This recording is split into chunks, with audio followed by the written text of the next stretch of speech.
O senhor fala que o Brasil está interditado e que isso é um problema institucional. Renan, muita gente vê o MBL como parte dessa disrupção, digamos assim, né? Que ganhou as ruas em 14, 15, 18 deu o fruto institucional mais forte, foi o Bolsonaro presidente. Você se vê parte da solução ou do problema? Olha, eu me vejo integralmente como parte da solução, até porque o MBL foi parte da solução de um país que despertou. Mas o que há no surgimento da direita é uma crise de liderança. A liderança de direita brasileira, que era o Jair Bolsonaro, era um completo idiota. E aqui já me apresentando, meu nome é Renan Santos, tenho 42 anos, fundador do Partido Missão, fundador do MBL, futuro presidente desse país, e quero colocar as coisas de maneira bem clara. Todo mundo perdeu tempo e gastou muito tempo no debate político brasileiro, discutindo um projeto morto, que é o projeto das esquerdas brasileiras, e a resposta a isso, que foi um projeto natimorto, que é o projeto do bolsonarismo, que nunca teve proposta para o Brasil. E muita gente falou, a resposta a isso seria a polarização. Ah, não, tem uma polarização e nós vamos ficar presos nisso. Alguns dos pré-candidatos que deveriam estar aqui presentes, o Zema e o Caiado, adotaram um caminho. O caminho de seguirem na sombra do Bolsonaro. É um jogo. Flávio Bolsonaro foi pego no escândalo, eles nada... O Zema ensinou, olha, isso está meio errado. Não está meio errado. Flávio Bolsonaro é um escroque desde sempre, me desculpe os termos aqui, são pessoas elegantes que estão aqui presentes, mas é isso. E nós não podemos permitir que escroques assumam a presidente da República e tampouco um grupo político que está presente hoje, o petismo, que vai ficar rifando o nosso futuro. Nosso futuro pode ser incrível e glorioso.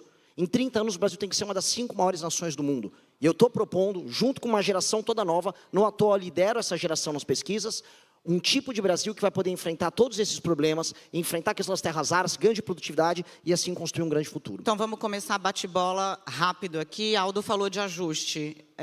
Pré-candidato, começa o ajuste fiscal por onde? Pela receita, tá certo. Tem que ser pela retomada do crescimento. Você pode cortar despesa? Pode. Vai enfrentar resistência do judiciário, do Supremo, das corporações, mas pode cortar despesa. O desperdício é grande.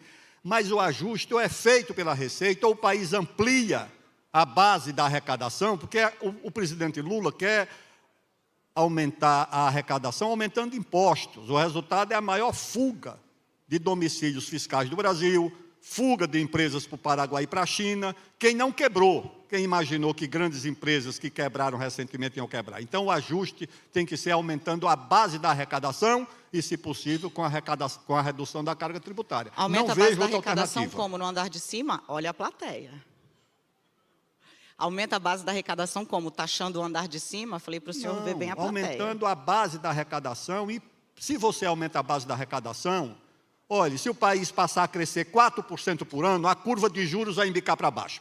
Se o país passar a crescer 4% por ano, a relação dívida-PIB vai embicar para baixo. E aí você pode reduzir, inclusive, a carga tributária para evitar que as nossas empresas vão para a Guiana, vão para o Paraguai, vão para a China. Você pode fazer isso aqui. Então, o ajuste é aumentando a receita pelo crescimento da economia. Qualquer economista sabe disso. 4% de crescimento, o Brasil não terá problema para enfrentar. Renan Santos, é fato, se foi eleito o seu ministro da Fazenda, é o Kim Kataguiri, qual é a receita do crescimento ou do ajuste fiscal dele? Seria um ministro maravilhoso, Kim Kataguiri, o deputado que protocolou a PEC, que resolve a questão na área da despesa, vou discordar do meu amigo Aldo. Nós temos que fazer um ajuste na área da despesa, e a PEC protocolada que já endereça esse assunto, é uma PEC de 3,3 trilhões em economia em 10 anos, é uma PEC justamente que o Kim começou a endereçar. Temos que começar a andar pela área da despesa, porque temos que dar um choque de credibilidade nas contas públicas do Brasil. O choque de credibilidade vem, os investimentos vêm, e a gente tem as duas coisas ao mesmo tempo, que é o crescimento somado ao fim da tensão no longo prazo para os investidores, entendendo que o Brasil será um país capaz de arcar com seus compromissos.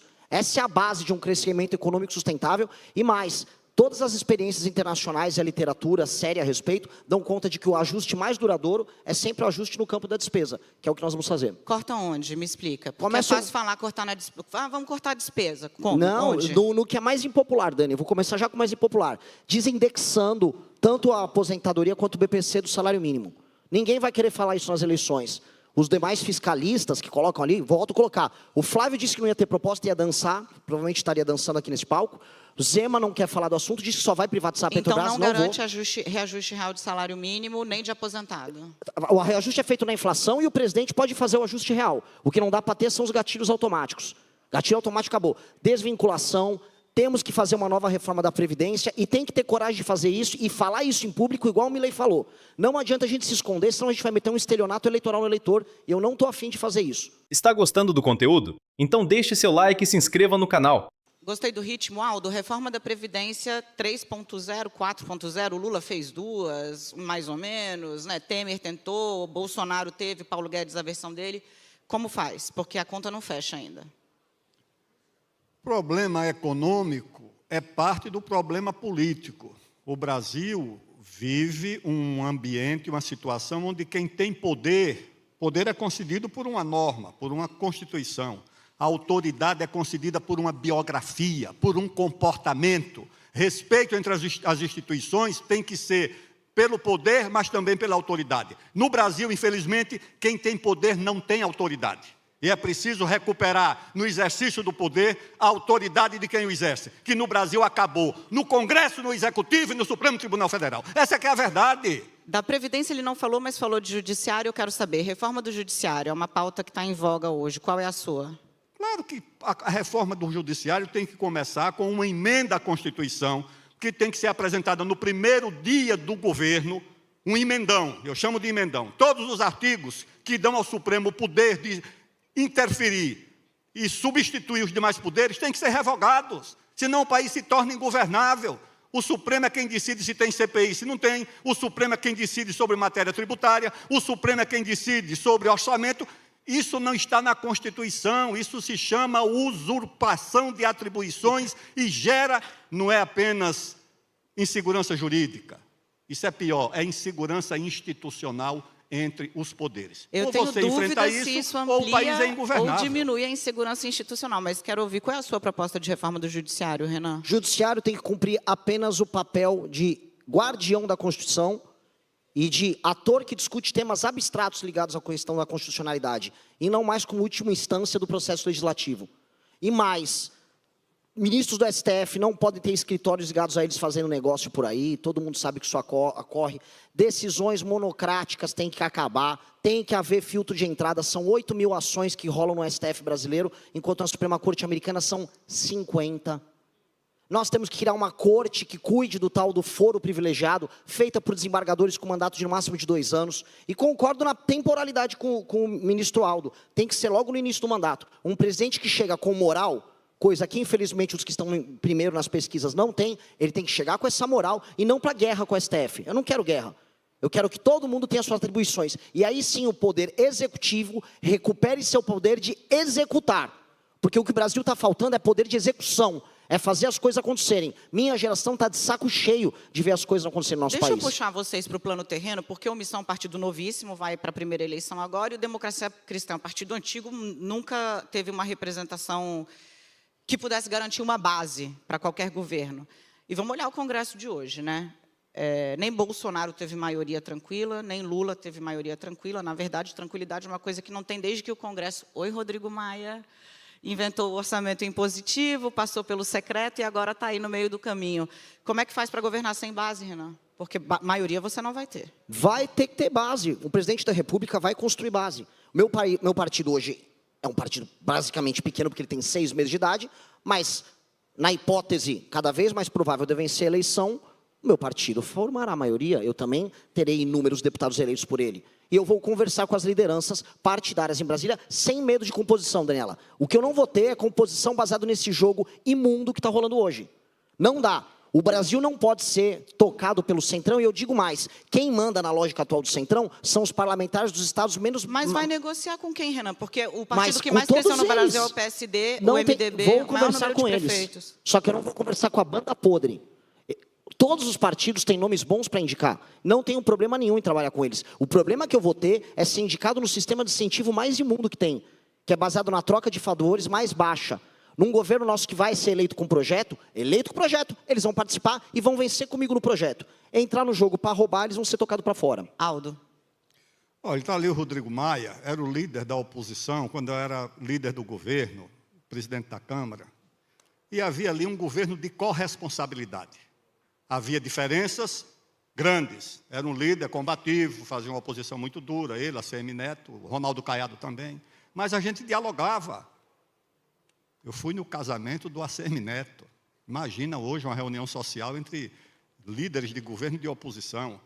Quando o Brasil atravessou a regência, com guerras civis simultâneas, o Dom Pedro II chamou o Marquês de Paraná e disse: faça um gabinete de conciliação. O país voltou a crescer, teve paz, fez ferrovias. O Brasil precisa de um governo de conciliação, um governo de união nacional, que não vai sepultar as diferenças, elas vão continuar existindo. Mas será que o país não tem nada em torno do que se unir? Será que retomar o desenvolvimento não une o país? Empresário, trabalhador, classe média? Será que o país, reduzir desigualdades, não une o país? Eu sei que isso aí pode ser uma coisa, o romantismo, que eu não vejo outra forma de fazer política, tem que ter romantismo. Um governo de união nacional, um gabinete de conciliação que deixe o país respirar em torno do que une, porque os problemas unem o país. Se os problemas unem, pelo menos uma parte da solução tem que unir. Então fica aí para quem tiver esse desafio, pensa nisso, senta, conversa, discute, as divergências são essas, mas isso aqui une o país, como nós tivemos condições de fazer durante muito tempo lá no Congresso Nacional. Eu não quero deixar Vossas Excelências saírem daqui sem falar do assunto que preocupa muito o brasileiro hoje, que é segurança pública. Então, eu vou pedir licença ao João Camargo e à Camila. A gente tem ainda 10 segundos aqui. Eu vou botar mais um minutinho no meu relógio. Renan, você falou até em pena de morte no Brasil. Estrutura para a gente rapidamente aí qual é a sua ideia para a segurança pública. Gostaria de ter, mas precisaria de uma constituinte. O meu governo, e pegando um gancho de um tema importante, um governo de união nacional é um governo que vai declarar guerra ao crime organizado e vai eliminar toda e qualquer possibilidade de ocupação territorial. Estamos fazendo um evento hoje no Guarujá. A região do Guarujá, a região toda da Baixada, é uma região tomada pelo PCC.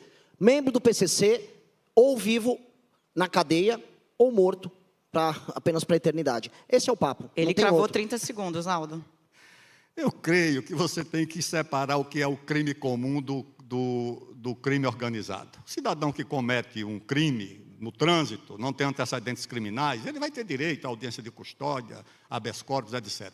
O crime organizado não pode ter isso. Você tem que ter, dura a expressão, leis de exceção para o crime organizado, para que o Ministério Público, as polícias militares e civis e o judiciário possam agir com eficácia contra o crime organizado. Preciso interromper. Se não for assim, você não vai resolver o problema. Leis de exceção para o crime organizado, que a Justiça, a Polícia e o Ministério Público tenham condições de enfrentar, porque não pode ser tratado como mais um crime comum. Se você gostou do vídeo, não se esqueça de deixar o seu like e se inscrever no canal. Te vejo no próximo vídeo.